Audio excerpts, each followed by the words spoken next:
नमस्कार दोस्तों, eminent education में आपका स्वागत है। दोस्तों, इस वीडियो में मैं आपको बताऊंगा वर्ब्स के बारे में। वर्ब्स जो होती है नॉन फाइनाइट, उसका एक टाइप होता है इन्फिनेटिव। तो मेन जो टॉपिक रहेगा इस वीडियो का वो रहेगा इन्फिनेटिव वर्ब्स। तो सबसे पहले हम ये जान लेते हैं कि व्हाट इज़ नॉन फाइनाइट। ठीक है, मतलब नॉन फाइनाइट वर्ब्स क्या होती हैं। Verb does not change with the person. जो वर्ब पर्सन के साथ चेंज नहीं होती है, ठीक है, पर्सन के साथ चेंज नहीं होती है और ना ही नंबर के साथ चेंज होती है, is called non finite verb. और इसे हम इनफाइनाइट भी कहते हैं। इसका एग्जांपल देख लेते हैं अब। पहला एग्जांपल देखिए, यहाँ पे लिखा है मैंने आई वॉन्ट टू राइट। ठीक है, I want to write a book. अब नेक्स्ट देखिए, यह है he wants to write a book. दोनों में टू राइट है, लेकिन यहाँ पे वॉन्ट है और यहाँ पे वॉन्ट्स है। इस एग्जांपल में देखिए, you want to write a book, यहाँ पे भी टू राइट ही है, लेकिन यहाँ पे चेंज हो गया, यू के साथ आ गया यहाँ पर वॉन्ट। अब फोर्थ एग्जांपल देखिए, यह है पास्ट टेंस, यह है she wanted to write a book. ये पास्ट टेंस है, फिर भी यहाँ पे जो टू राइट है वो टू राइट ही है। और ये हालांकि इसकी फॉर्म चेंज हो चुकी है मेन वर्ब की। तो अब इन चारों में आपको जो कॉमन चीज़ दिख रही है जो चेंज नहीं हुई है, हम वर्ब की बात कर रहे हैं, हम इन जो लिखा है ए बुक, इसके नाउन की बात नहीं कर रहे हैं, यहाँ पे वर्ब की बात कर रहे हैं। वो कौन सी है? वो है टू राइट। पहले में भी टू राइट था, दूसरे में भी टू राइट है, तीसरे में भी टू राइट है और चौथे में भी टू राइट ही है। ये बिल्कुल चेंज नहीं हुआ है। यहाँ पे आप देखिए, पर्सन चेंज हो गया, आई ही यू शी चेंज हो गया है। ठीक है, और इवन यहाँ पे जो टेंस है वो भी चेंज हो गया है, प्रेजेंट का पास्ट हो गया, लेकिन फिर भी इसमें कोई चेंज नहीं आया। ठीक है, तो ये वर्ब कौन सी है? ये वर्ब है नॉन फाइनाइट वर्ब। ठीक है जी, ये बिल्कुल चेंज नहीं हुई है। तो ये डिफरेंस होता है आपका नॉन फाइनाइट वर्ब में और फाइनाइट वर्ब में। मतलब ये इन पे, पर्सन पे, नंबर पे या टेंस पे डिपेंडेंट नहीं है। ये वर्ब हमेशा सेम रहेंगी, ये चेंज नहीं होंगी इनके हिसाब से। ठीक है, तो ये आपको पता चल गया कि भाई नॉन फाइनाइट वर्ब होती क्या है। अब हम आगे बढ़ते हैं, अब ये टाइप देख लेते हैं।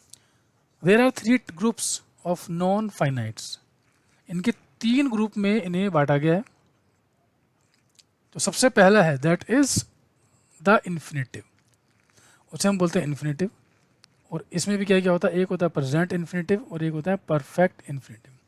प्रेजेंट इन्फिनेटिव में जो वर्ब से पहले टू आता है, वर्ब जो होती है वो टू के साथ इस्तेमाल की जाती हैं, जैसे कि to write, to play, to speak.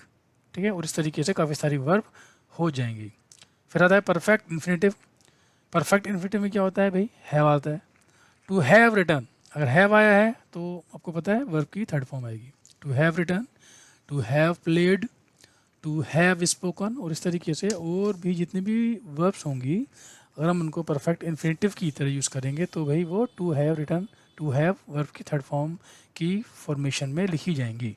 अब सेकंड जो इसका टाइप है दैट इज़ पार्टिसिपल। पार्टिसिपल की भी दो हैं यहाँ पे, प्रेजेंट पार्टिसिपल और पास्ट पार्टिसिपल। प्रेजेंट पार्टिसिपल और पास्ट पार्टिसिपल। प्रेजेंट पार्टिसिपल क्या है भाई? स्पीकिंग आईएनजी लग जाए तो वो प्रेजेंट पार्टिसिपल बन जाएगा। स्पीकिंग, राइटिंग, प्लेइंग, और वो वर्ब की तरह यूज़ हो रही है तो। ठीक है, फिर है आपका पास्ट पार्टिसिपल, फिर स्पोकन, रिटन, प्लेड, तो ये होती है। फिर आपका आता है जेरेंट्स, या इन्हें हम वर्बल नाउन भी कहते हैं because these are used as nouns. तो क्या राइटिंग, स्पीकिंग, प्लेइंग, जब हम इन्हें नाउन की तरह यूज़ करेंगे तो वो जेरेंट्स कहलाएंगी। तो ये तो हो गए नॉन फाइनाइट टाइप्स के तीन प्रकार, the infinitive, the participle and the gerunds. फिर इन्फिनेटिव जो हमने देखा है उसको भी दो भागों में फिर बांटा जाता है, दो तरीके से उसको हम इस्तेमाल करते हैं। ठीक है, और इस वीडियो का जो मेन जो टॉपिक है वो है इन्फिनेटिव, क्योंकि जैसे मैंने आपको दिखाया इसमें तीन टाइप्स हैं, उन तीनों को अगर हम डिटेल में करेंगे तो जो वीडियो है वो बहुत बड़ी हो जाएगी, वीडियो उसका साइज जो है काफ़ी बड़ा हो जाएगा। ठीक है, तो इसमें इस वीडियो में मैं आपको बताऊंगा इन्फिनेटिव के बारे में, जैसे मैंने आपको पहले बताया था। अब infinitives can B divided into two types. Infinitive को दो भागों में बांटा जाता है। तो पहला जो है वह टू के साथ, जैसा कि पहले एग्जांपल में मैंने आपको दिखाया था, टू इन्फिनेटिव था, ठीक है, क्योंकि इसमें वर्ब से पहले टू आ रहा था, टू राइट, टू ईट, इस तरीके से। और कुछ वर्ब ऐसे ही की जाती हैं, वो होती तो इन्फिनेटिव की ही रूप में है, लेकिन उसमें हम टू का इस्तेमाल नहीं करते हैं। जैसे कि एग्जांपल देखिए यहाँ पर, पहला एग्जांपल आप देख रहे हैं यहाँ पर, आई वॉन्ट टू राइट, ठीक है, I want to write a novel. ये कौन सा हो गया, टू आ गया इसके अंदर, तो ये क्या हो गया, टू इन्फिनेटिव। दोस्तों मेरी कोशिश रहेगी कि मैं आपको बिल्कुल सरल और सहज तरीके से बताऊं, ताकि आपको ढंग से समझ में आए और हमेशा के लिए याद रह जाए आपको। सही है, तो ये है आपका टू इन्फिनेटिव, क्योंकि इसमें टू आ गया है।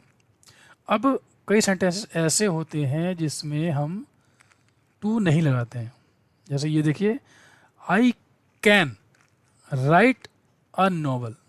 इसमें देखिए हमने राइट के साथ टू नहीं लगाया, मतलब हमने I can to write a novel नहीं लिखा है, मैंने यहाँ पे लिखा है I can write a novel. इस तरीके से ही हम लिखते हैं। तो जिसके साथ हम टू नहीं लगाते हैं that is called bare infinitive, क्योंकि उसमें टू नहीं है। ठीक है, ये आपको पता चल गया कि भैया डिफरेंस क्या होता है टू इन्फिनेटिव्स में और बेयर इन्फिनेटिव्स में। अब हम देखते हैं पे बेयर इन्फिनेटिव्स के हम कहाँ कहाँ यूज़ करते हैं, ठीक है, किन किन वर्ब्स के साथ या ऑक्सिलरी वर्ब के साथ इसको हम यूज़ करते हैं। देखिए जो ऑक्सिलरी वर्ब्स होती हैं, जैसे कि should, would, shall, will, can, could, may, might, do, did, must, need, dare, तो ये जो ऑक्सिलरीज होती हैं इनके साथ हम बेयर इन्फिनेटिव्स यूज़ करते हैं, मतलब टू का इस्तेमाल हम नहीं करेंगे। कैन का तो मैंने आपको दिखाया अभी, आई कैन, इस तरीके से आप इसे करते हैं। आई कुड, तो बी ये राइट का राइट ही रहेगा, because that is non finite verbs, ये चेंज नहीं होंगी। अब हम देखते हैं इसके एग्जाम्पल्स। एग्जाम्पल्स में आप देखिए कि to infinitives can be used as nouns, ठीक है, to form the subject of a sentence. अगर हमें किसी सेंटेंस, किसी वाक्य के सब्जेक्ट के रूप में यूज़ करना है, तो हम टू इन्फिनेटिव्स का, मतलब टू लगाने के बाद वर्ब से पहले हम उसको एज अ नाउन यूज़ कर सकते हैं। जैसे कि द फर्स्ट इज, जो बहुत कॉमन भी है, बहुत फेमस भी है, to err is human, to err is human. The second is to smoke is dangerous, to smoke is dangerous, smoking करना, धूम्रपान करना हानिकारक होता है। टू रीड, ठीक है जी, to read books is good for health, किताबें पढ़ना, पुस्तकें पढ़ना स्वास्थ्य के लिए अच्छा होता है। तो इसमें आप देखिए वर्ब से पहले मैंने यहाँ पे लगाया है to, and that is being used as noun, subject of the sentence. ठीक, तो एक आपको पता चल गया। आई होप दोस्तों आपको समझ में आ रहा होगा। आपको समझ में आ रहा है तो आई विल रिक्वेस्ट यू, मेरे चैनल को सब्सक्राइब कीजिए और वीडियो को लाइक कीजिए। चलिए आगे देखते हैं इसको। अब नेक्स्ट है जी इसका, to infinitive can be used as nouns to form the object of transitive verb. अभी हमने देखा था पिछली वाली इस स्लाइड में कि अगर सेंटेंस के सब्जेक्ट के रूप में अगर यूज़ करना है तो भी हम यूज़ कर सकते हैं टू लगा के। अब इसमें देखेंगे कि अगर हमें सेंटेंस का जो ट्रांजिटिव वर्ब है, ठीक है, उसमें अगर ऑब्जेक्ट जो है, ठीक है, उसके ऑब्जेक्ट के रूप में हम भी यूज़ कर सकते हैं इसको। कैसे? ऐसे, I like to read books, ठीक है, आई लाइक। हम इस सेंटेंस को थोड़ा तोड़ते हैं। कैसे तोड़ते हैं? ऐसे, आई लाइक वॉट, मैं पसंद करता हूँ, लेकिन भाई क्या क्या पसंद करते हो? आई लाइक वॉट, तो यहाँ पे आ गया आई लाइक, क्या पसंद करता हूँ? To read, I like to read. तो यहाँ पे ये जो आ गया तुम्हारा, ठीक है, तो यहाँ पे क्या आ गया? ये तुम्हारा इन्फिनेटिव हमने यहाँ पे यूज़ किया है, ठीक है, जो यहाँ पर ऑब्जेक्ट की तरह यूज़ किया जा रहा है। अब इसके कुछ एग्जाम्पल मैं आपको यहाँ पे दिखा देता हूँ। First is I could see him yesterday. Could आया है यहाँ पे, देखिए आप, यहाँ पे है सी, ठीक है। I could see him yesterday. You must see him today, या मस्ट हो गया है, लेकिन यहाँ पे टू नहीं आया है और ये चेंज भी नहीं हुआ है क्योंकि ये बेयर इन्फिनेटिव है। He will see you tomorrow, he will see you tomorrow. I shall see you tomorrow.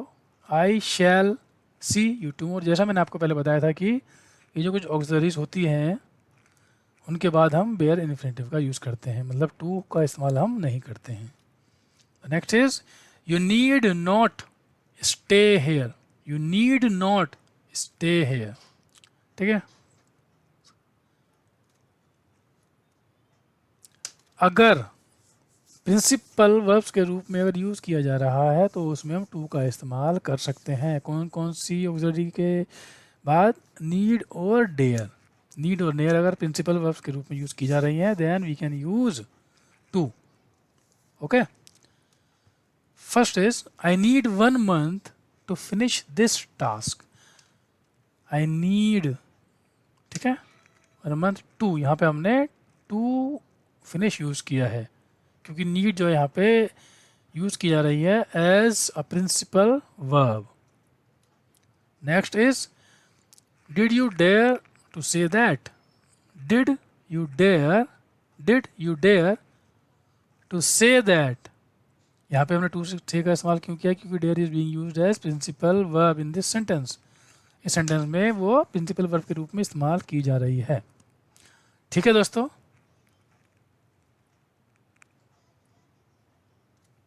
Now कुछ प्रिंसिपल वर्ब्स होती हैं जैसे कि see, make, watch, hear, let, help और भी होती है इस तरीके की। यहाँ मैंने आपको कुछ ही बताए हैं। उनके बाद भी आप बेयर इन्फिनेटिव्स का ही इस्तेमाल करेंगे। कैसे?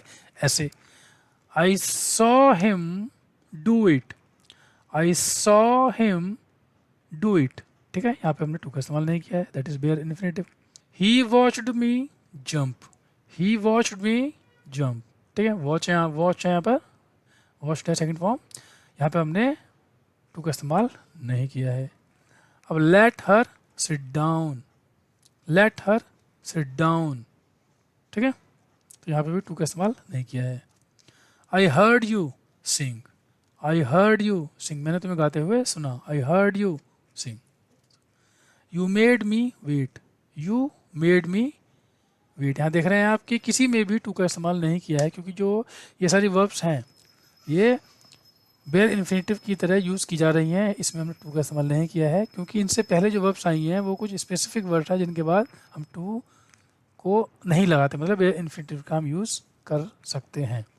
सी, मेक, वॉच, हियर, लेट और भी अन्य कई इस तरीके की वर्ब्स होती हैं, ठीक है। अब है can you help me lift the box.